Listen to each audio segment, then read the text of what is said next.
বাংলাদেশ জাতীয় নারী দলের সাথে ইউনাইটেড আরব এমিরেটস সংযুক্ত আরব আমিরাতের জাতীয় নারী দলের দুটি ফিফা ফ্রেন্ডলি ম্যাচ অনুষ্ঠিত হতে যাচ্ছে।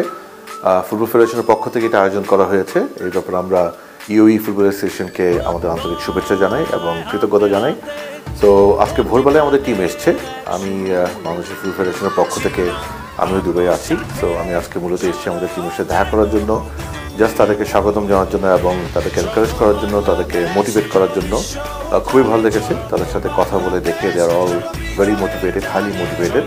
আপনারা জানেন এখানে অনেক নতুন প্লেয়ার্স আছে, সো তাদের জন্য এটা একটি চমৎকার একটি অভিজ্ঞতা এবং একই সাথে একটি বিরল সুযোগ।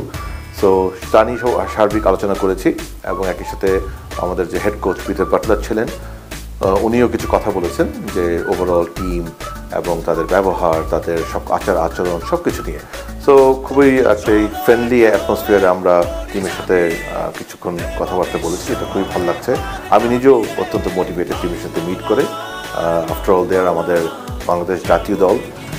So we are all very motivated এবং আমরা খুবই আশাবাদী ইনশাল্লাহ যে তারা ভালো খেলবে, সেটাই আমাদের গোল এবং ইনশাল্লাহ ভালো রেজাল্ট দেবে।